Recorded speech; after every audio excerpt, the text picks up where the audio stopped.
Hey guys, today we're going to be taking a look at this Sylvania 70 watt high pressure sodium floodlight. I would be filming this with the other lens closer in, except as you can see it's actually flickery from the fluorescent light that's above me, so we're going with the not flickery option. So this is a Sylvania. I don't know what year it's from or how old it is or anything like that. I got it, I can't remember how much I paid for it, but I got it from an op shop in Donnybrook when I went down there. Actually, just better make sure this is on.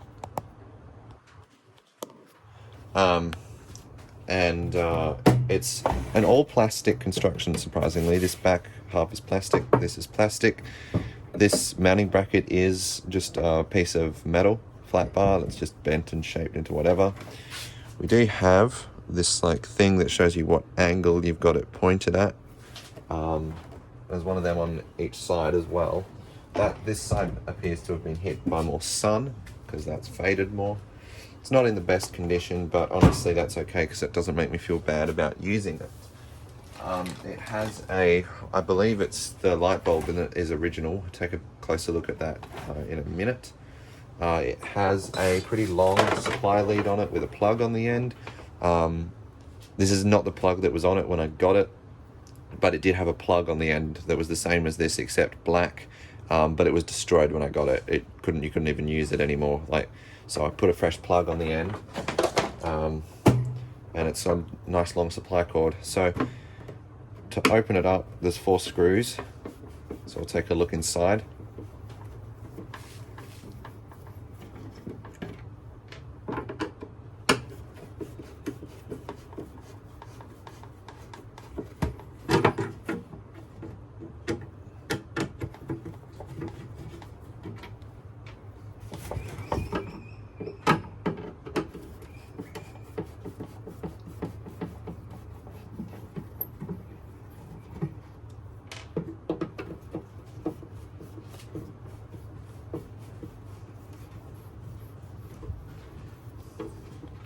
And just like that, oh, hang on. So once we've undone the screws here, this cover just comes off. It would have originally been hinged from the bottom, so it kind of opened like a door, but as you can see, it's broken, and it was like that when I got it. So I'd say that just because it sticks out a bit, it got broken off. And we can see we are greeted with the reflector, the bulb, and this information here, which we can read a bit better now that the cover's not there. As you can see, switch off current before opening, which is just in a bunch of different languages. Sylvania, there's like a high voltage symbol there. 70 watt multicat FMK70, or they made them in 100 watt versions as well, which would have been mogul base. Class 2 is double insulated because it's a plastic light fixture. That's the weather rating, and then there's other symbols and stuff made in Italy. We have I believe is the original bulb here.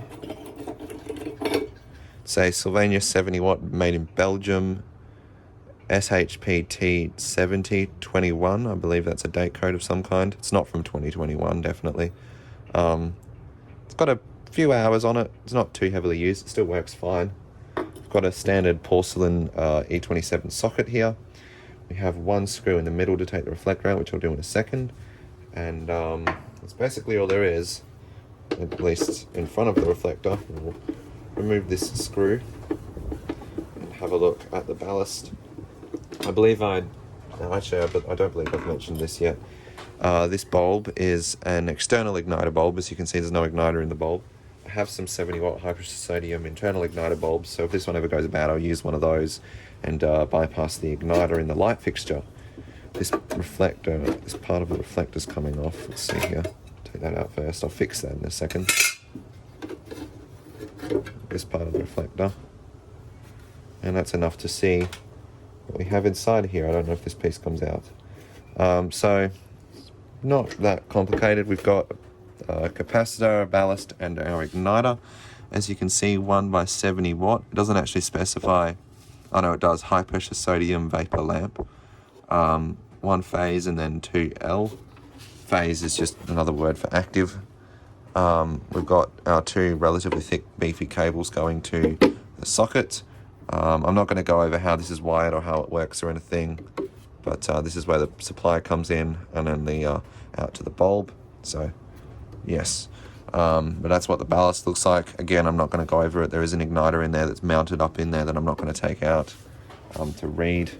We also have our power factor correction capacitor, which if I can't turn, I'm not going to bother. See what microfarads it is.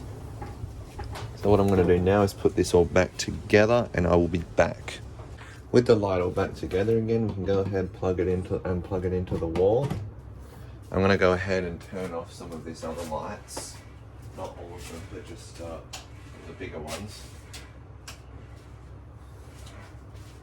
And we'll go ahead and turn this floodlight on and watch it warm up. Here we go in 3, 2, 1. Now that little bit of noise that you heard initially, you might not have been able to hear it, but that was the igniter striking.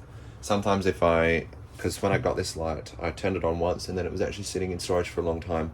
And when that isn't used for a long time, it actually is a couple seconds between switch on and the light actually striking, because the igniter needs to build up enough charge, sorry. So we'll go ahead and let it warm up.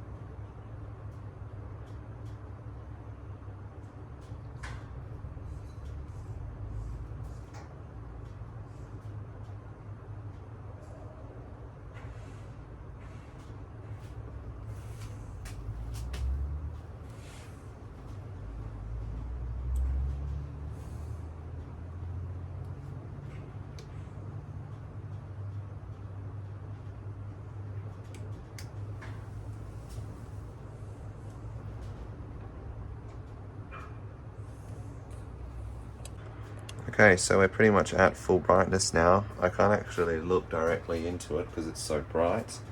For only 70 watts, this thing produces a ton of light.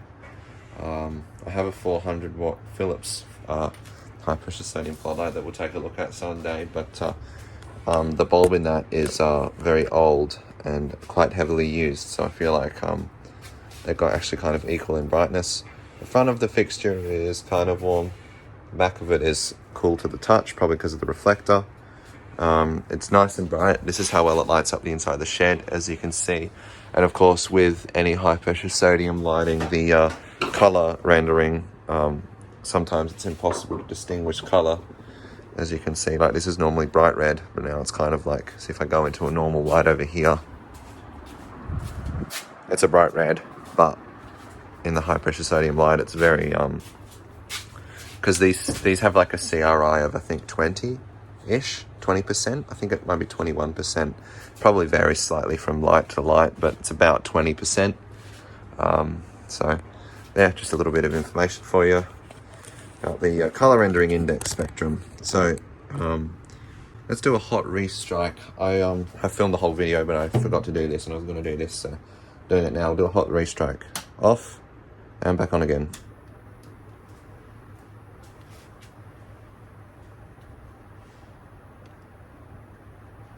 So any minute now, it should restrike and come back on.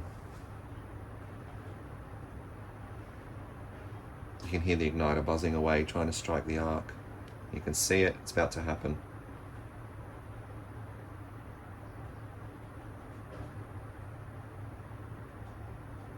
There you go. That's what a hot restrike looks like on a high pressure sodium light. I'm going to go ahead and turn it off here. But I really do hope you enjoyed this video of this Sylvania 70 watt high pressure sodium flood light. I believe this could also run metal halide bulbs as well, but I'm not going to try that. I do hope you enjoyed, and thank you very much for watching.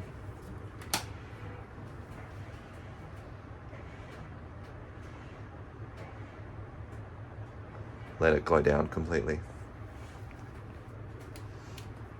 The reason that's glowing is because it's literally so hot that it's glowing red hot.